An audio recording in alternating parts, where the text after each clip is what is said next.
Tema renungan malam ini adalah semua tunduk pada kehendaknya. Nenek umur 70 tahun naik pohon kelapa yang tingginya 30 meter. Bisa, kalau ilmu kungfunya sudah tinggi. Kalau tidak, ya mustahil lah. Nah, nenek bisa hamil. Tidak masuk di akal. Lah sudah tua, sudah tidak subur, bagaimana bisa hamil? Aneh-aneh saja. Ilmu pengetahuan kan mengajarkan demikian juga. Makanya Bapak Sakaria sangat ragu ketika malaikat membawa kabar tentang istrinya yang sudah tua akan hamil. Bagaimana tidak ragu? Perhatikan jawaban Bapak Sakaria di Lukas 1 ayat 18. Lalu kata Sakaria kepada malaikat itu, "Bagaimanakah aku tahu bahwa hal ini akan terjadi? Sebab aku sudah tua dan istriku sudah lanjut umurnya." Dua-duanya sudah tua. Selain itu, Ibu Elizabeth juga mandul. Mari kita perhatikan apa kata firman Tuhan tentang Bapak Sakaria ya. Pertama, beliau sudah berdoa meminta anak puluhan tahun. Beliau seorang imam yang takut dan hormat kepada Allah serta hidup dalam kebenaran. Istrinya dari garis keturunan imam besar Harun, sehingga dari kecil mereka sudah belajar Taurat dan sudah sering mendengar cerita tentang mujizat-mujizat dan kuasa dahsyat yang dilakukan Allah kepada bangsa Israel. Seumur hidup melayani dan mengajar Taurat Tuhan. Masih kurang apa coba?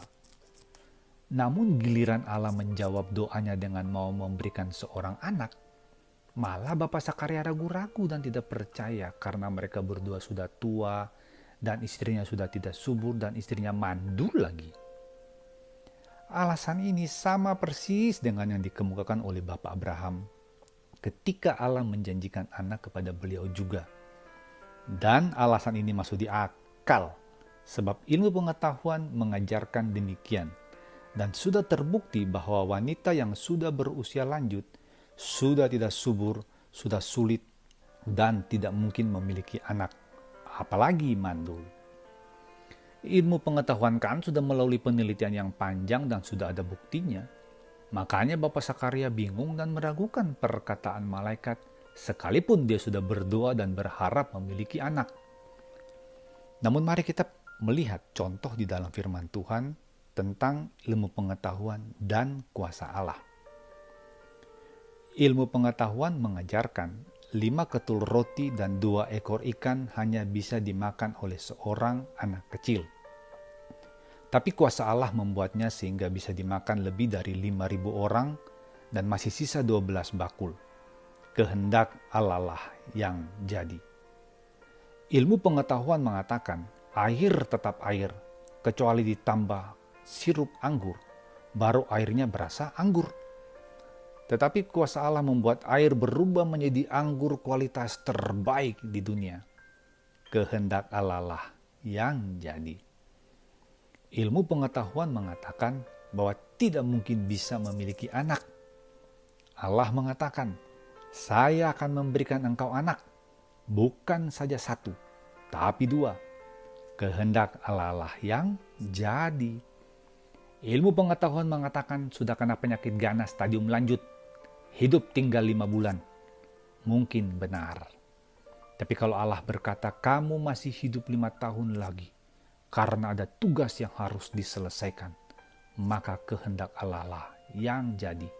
Dan masih banyak contoh lain lagi yang menceritakan tentang kuasa Allah yang tak terbatas itu yang dinyatakan kepada manusia.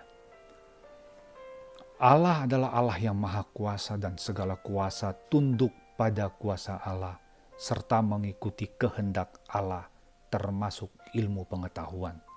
Kehendak Allah pasti terjadi. Namun kita harus mengakui bahwa ketika kita sedang diperhadapkan dengan suatu pergumulan yang berat, contoh, keadaan sekarang yang sulit secara ekonomi, dan sebagai anak-anaknya kita sudah meminta kepada Allah. Namun sering yang membuat kita sendiri meragukan kuasa Allah adalah pikiran kita yang tiba-tiba berpikir, mungkin gak bisa. Sebab ilmu pengetahuan mengatakan bahwa keadaan semakin susah Daya beli masyarakat semakin lemah. Dan itu akan membuat kita semakin hari semakin susah dan akhirnya kita bisa celaka secara ekonomi. Lalu dengan mata kita pun melihat fakta yang mendukung ilmu pengetahuan. Lalu kita mulai meragukan kuasa dan kebaikan Allah kepada kita. Sering seperti begitulah kita. Sama seperti Bapak Sakaria yang meragukan kuasa Allah.